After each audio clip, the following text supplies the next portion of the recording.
तो ब्रेक के बाद देवभूमि में आप सभी का स्वागत। उत्तराखंड में पहली बार एक ही दिन में कोरोना के 2000 से ज्यादा मरीज मिले हैं। एक ही दिन में रिकॉर्ड 2078 नए मरीज मिलने से विभाग में हड़कंप मचा है।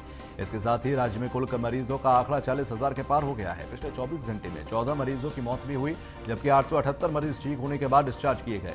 स्वास्थ्य विभाग की ओर से जारी हेल्थ बुलेटिन के मुताबिक चमोली में 54, देहरादून में 668, हरिद्वार में 289, नैनीताल में 231, पौड़ी में 99, रुद्रप्रयाग में 13, टिहरी में 149, जबकि उत्तरकाशी में 67 मरीजों में कोरोना वायरस की पुष्टि हुई है।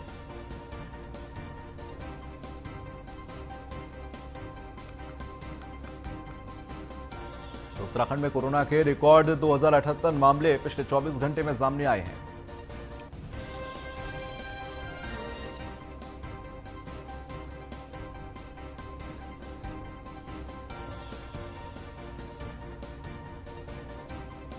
तो कोरोना के एक बड़ी संख्या पिछले 24 घंटे में सामने आई है।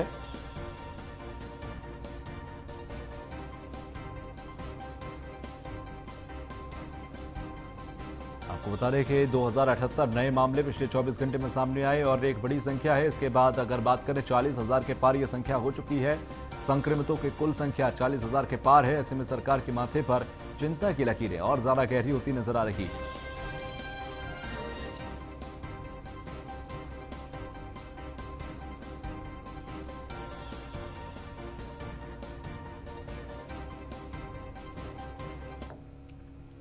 तो वहीं डोईवाला से खबर, जहां पर कृषि व्यवसाय ग्रोथ सेंटर का उद्घाटन किया गया। सीएम त्रिवेंद्र सिंह रावत ने ग्रोथ सेंटर का उद्घाटन किया। कैबिनेट मंत्री सतपाल महाराज भी इस दौरान मौजूद रहे।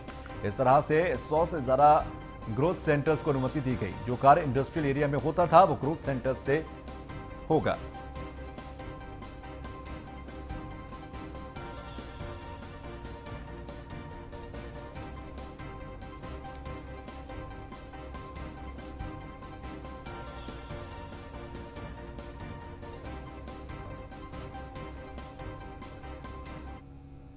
वापसी हुई है लोगों की, लगभग 3.5 लाख के करीब लोग हमारे जो प्रदेश के अंदर और प्रदेश के बाहर से अपने घरों की तरफ वापस लौटे।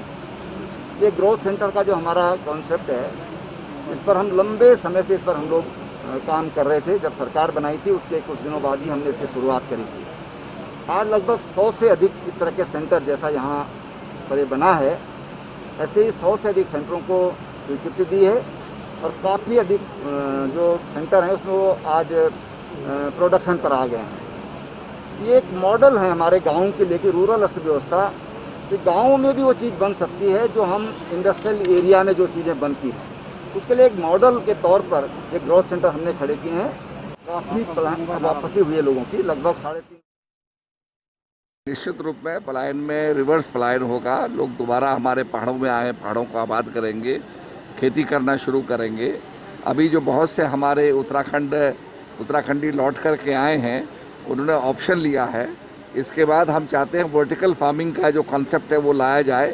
पॉली हाउस बना के उसमें ट्रे लगा के, आप उतनी ट्रे लगाएंगे तो उतना क्षेत्रफल होगा।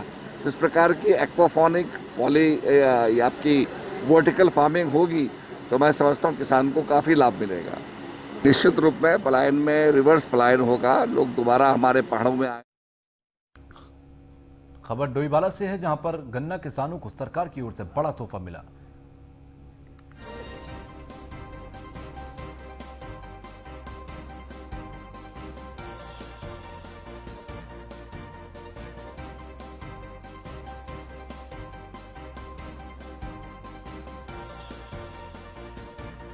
करोड़ 24 लाख से ज्यादा की वित्तीय स्वीकृति के आदेश दिए गए हैं।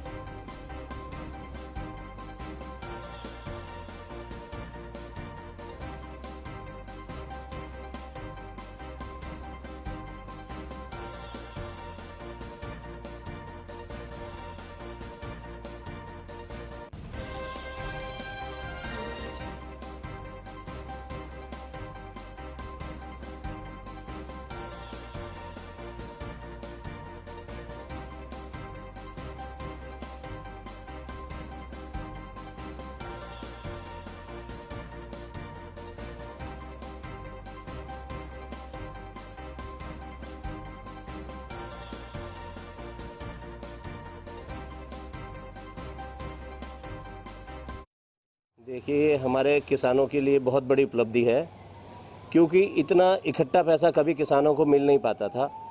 और माननीय मुख्यमंत्री जी ने किसानों की पीड़ा को समझते हुए ये संज्ञान लिया और तुरंत ही पैसे की व्यवस्था कराई और इससे जो है किसानों के चेहरे खिल उठे हैं।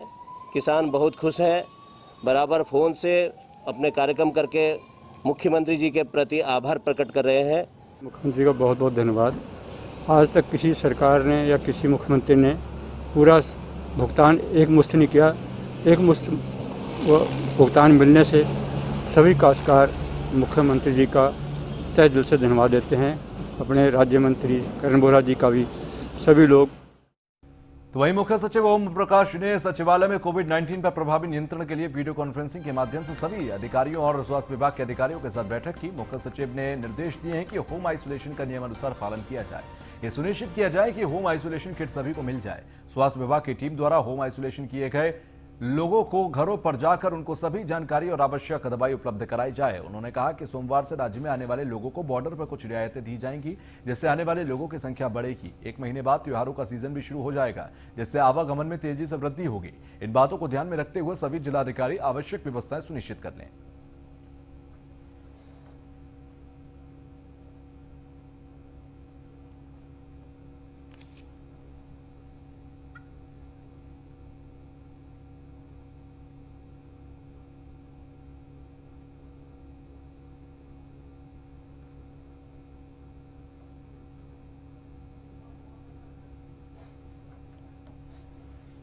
तो जिलाधिकारियों और स्वास्थ्य विभाग के अधिकारियों के साथ ये बैठक की और होम आइसोलेशन को लेकर काफी सख्त नजर आए मुख्य सचिव। उन्होंने कहा कि सीधे तौर पर कोई भी जो पेशेंट होम आइसोलेट किया गया है उससे लगातार संपर्क में रहें, उसको होम आइसोलेशन किट जो बनाई गई है वो उस तक पहुंचाई जाए और उसका पूरा ध्यान रखा जाए। तो सीएम त्रिवेंद्र सिंह रावत ने अखिल भारतीय अधिवक्ता परिषद उत्तराखंड से जुड़े अधिवक्ताओं के विचार और सुझावों की जानकारी प्राप्त करते हुए कहा कि प्रदेश में कई शासनादेश अधिनियम आदि निर्गत करने से पहले उन्हें पब्लिक डोमेन में डाले जाने के निर्देश दिए गए हैं, ताकि उसमें ज्यादा से ज्यादा सुझाव प्राप्त हो सके और जो व्यावहारिकता के साथ लागू किए जा सके। उन्होंने कहा कि देहरादून के सभी कोर्ट एक ही परिसर में स्थापित हों, इसके लिए प्रयास किए जाएंगे।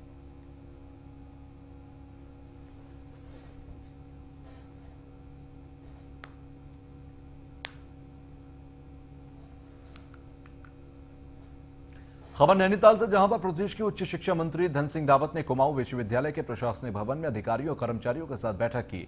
बैठक के दौरान धन सिंह रावत ने कहा कि 2016 से 19 तक जिन छात्रों को डिग्रियां अभी तक नहीं मिल पाई, वो छात्र 50 दिन के भीतर डिग्री प्राप्त करने के लिए आवेदन कर सकते हैं, जिन्हें प्राथमिकता के तौर पर 100 दिन के भीतर डिग्रियां उपलब्ध करा दी जाएंगी। साथ ही 2020 के बाद के सभी डिग्री धारक डिजी लॉकर के माध्यम से डिग्रियां प्राप्त कर सकेंगे। उच्च शिक्षा मंत्री ने कहा कि अक्टूबर महीने में हर विश्वविद्यालय में स्वयं 2 दिन का दौरा कर बेहतर बनाने का प्रयास किया जाएगा, ताकि उन्हें देश की रैंकिंग में स्थान मिल सके। साथ ही आजकल चल रही परीक्षाओं के परिणाम 35 दिन के भीतर घोषित कर दिए जाएंगे, ताकि नया सत्र समय पर शुरू किया जा सके। साथ ही मंत्री धन सिंह रावत ने टैगोर टॉप का निरीक्षण भी किया। इस दौरान उनका कहना था कि रविंद्रनाथ टैगोर टॉप स्थल पर राज्य सरकार एक प्रोजेक्ट तैयार करेगा, जो भारत सरकार को भेजा जाएगा, ताकि टैगोर टॉप में शीश महल को सके। उन्होंने रामगढ़ के किसानों को 1 लाख से 5 लाख तक के बिना ब्याज के लोन की भी वितरित करने की बात कही, ताकि स्वरोजगार योजना को बढ़ावा मिल सके और लोग स्वरोजगार योजना का लाभ उठा सकें।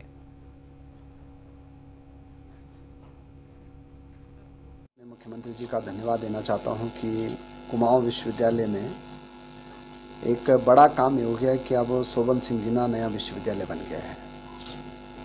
जो हमारा यूसेट की परीक्षाएं होती थी, उसको हम अब नए सत्र से फिर शुरू करेंगे। 2-2 दिन का दौरा मैं करने वाला हूँ अक्टूबर में, और उसमें विश्वविद्यालयों को कैसे हम देश की रैंकिंग में लाएंगे, इस पे व्यापक चर्चा की जाएगी। मैं अपने मुख्यमंत्री जी का धन्यवाद देना चाहता हूँ कि कुमाऊं विश्वविद्यालय में एक बड़ा काम ये हो गया है कि अब शोभन सिंह जीना नया विश्वविद्यालय बन गया है।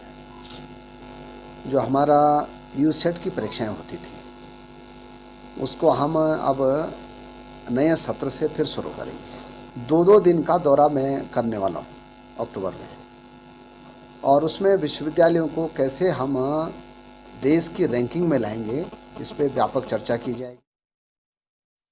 मैंने कल लगभग सैकड़ों किसानों को 1 लाख रुपए, 3 लाख रुपए और 5 लाख रुपए जो हम बिना ब्याज के दे रहे हैं किसानों को, ये वितरित किए हैं। और कुछ जो सेब के बगीचे वहाँ पे किसान लोग लगा रहे हैं, उनका भी मैं भ्रमण करके आया हूँ।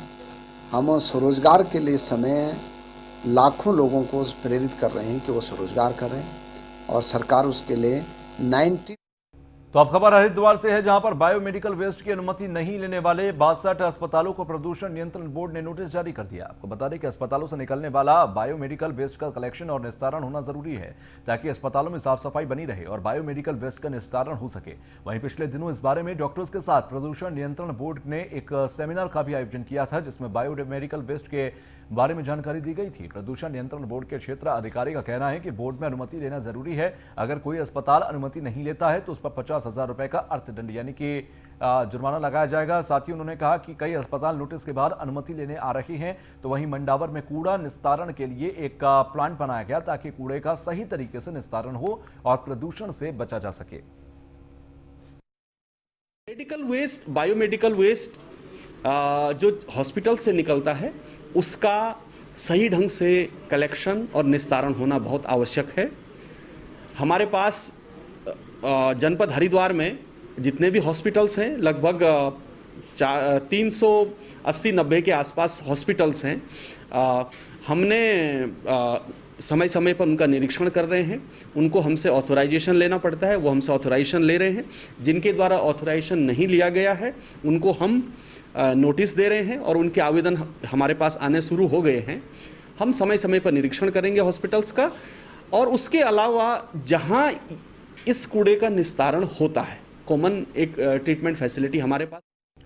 तो खबर धनोल्टी से, जहां पर किसानों की इनकम को दोगुना करने और प्रवासियों को स्वरोजगार देने को लेकर सरकार की ओर से विभिन्न कल्याणकारी योजनाओं के तहत जिला सहकारी बैंक नैनवा की ओर से ऋण मेले का आयोजन किया गया, जिसमें प्रवासियों और किसान सहित 1,77,00,000 के साथ 272 लाभार्थियों को ऋण वितरित किया गया। जिला टिहरी गढ़वाल के नैनबाग शाखा की ओर से पंडित दीनदयाल उपाध्याय सहकारिता किसान योजना के तहत लोक निर्माण विभाग नैनबाग में ऋण मेले का आयोजन किया गया।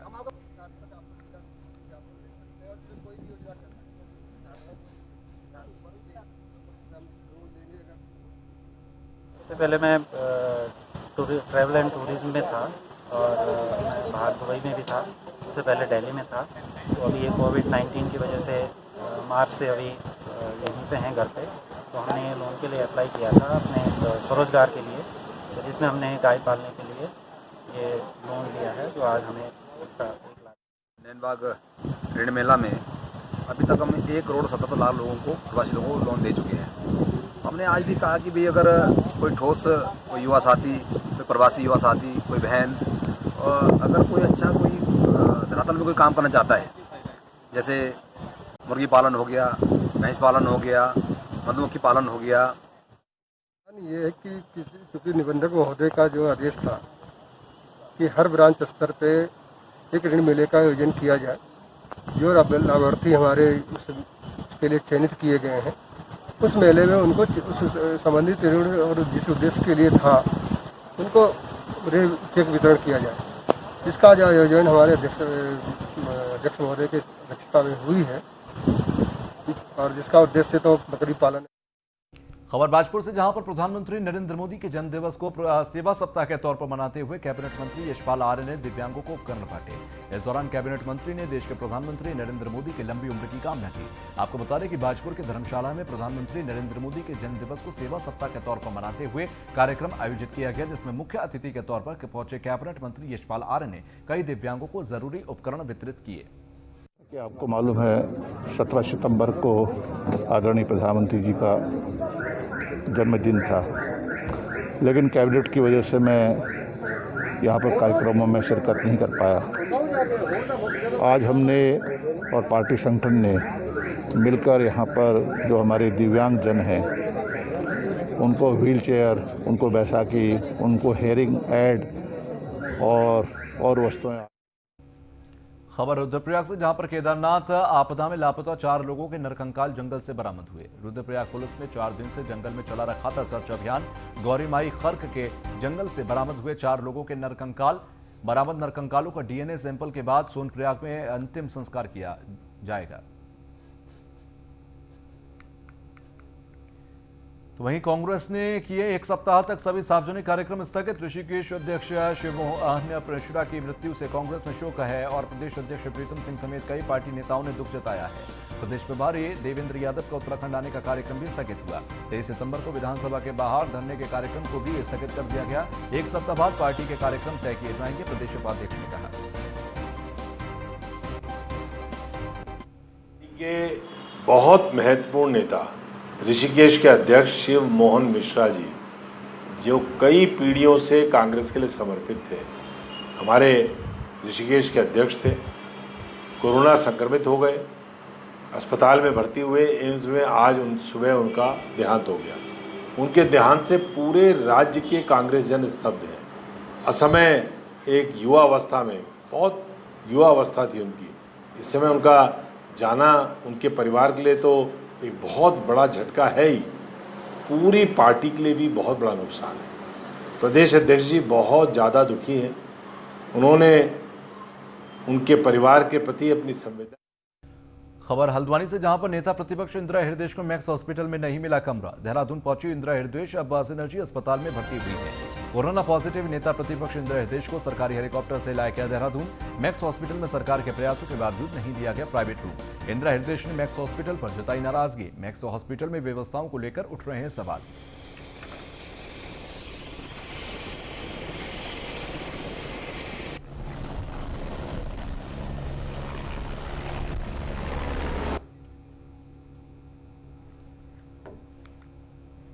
तो वहीं कोरोना महामारी से जनजीवन अस्त व्यस्त हुआ है। जहां देश पर आर्थिक संकट छाया हुआ है, कई लोगों ने जनसेवा कर मिसाल कायम की है। देश के प्रधानमंत्री नरेंद्र मोदी ने भी लोगों से अपील की थी ऐसे समय में लोगों की मदद करें। वहीं कुछ लोग ऐसे भी हैं जिनका इस महामारी से कोई लेना देना नहीं है। स्कूल में पढ़ने वाले बच्चों की फीस न देने के कारण ऑनलाइन क्लास बंद करने के साथ ही स्कूल से बेदखल करने की बात भी की जा रही है। हरिद्वार के द विजन ग्लोबल स्कूल के खिलाफ अभिभावकों ने दूसरे दिन भी प्रदर्शन जारी रखा।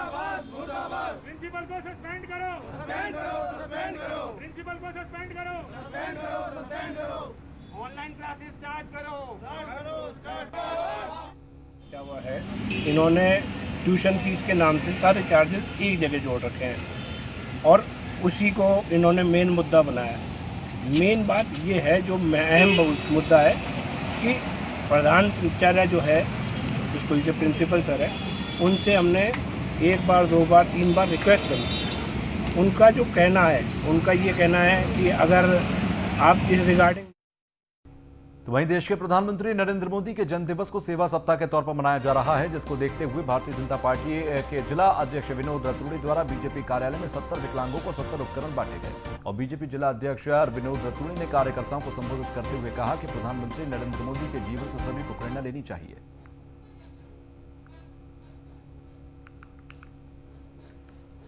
भारतीय जनता पार्टी ने पूरे देश में सेवा सप्ताह के रूप में मनाने का जो बीड़ा उठाया था, उसी कड़ी में आज दिव्यांगों को कृत्रिम अंग प्रदान किए गए और भारतीय जनता पार्टी पूरे सेवा भाव के रूप में इस कार्यक्रम को मना के आ रही है। और आगे भी इसमें कल जो कार्यक्रम होना है, स्वच्छता से लेकर और गरीबों को जो सहयोग हो सकता है, हमारे कार्यकर्ता हर मंडल में, बूथों पे घर जाकर जो लोगों की सेवा के लिए तत्पर हैं। हम सबका प्रयास ये है कि अपने भारत की यशस्वी प्रधानमंत्री नरेंद्र मोदी जी का जो 70वां जन्म दिवस है, उस अवसर पर हम जनपद टिहरी के 70 दिव्यांगों को उपकरण तथा जो कृत्रिम अंग हैं उनको देने की आज भारतीय जनता पार्टी ने प्रयास किया है। यहाँ पर टिहरी विधानसभा में कुछ लाभार्थियों को मान्य इस क्षेत्र के लोकप्रिय विधायक जी ने परसों भी कुछ भेंट किया था और आज भी हमारे पास जो 14 लोगों की लिस्ट हैं, नज़दीक वालों को तो परसों मिल चुका था उपकरण, लेकिन दूर दराज से कुछ आज यहाँ पर आ रहे हैं। कुछ लोग नरेंद्र नगर में हैं, जहाँ पर आज सुबोध उनियाल जी उनको उपकरण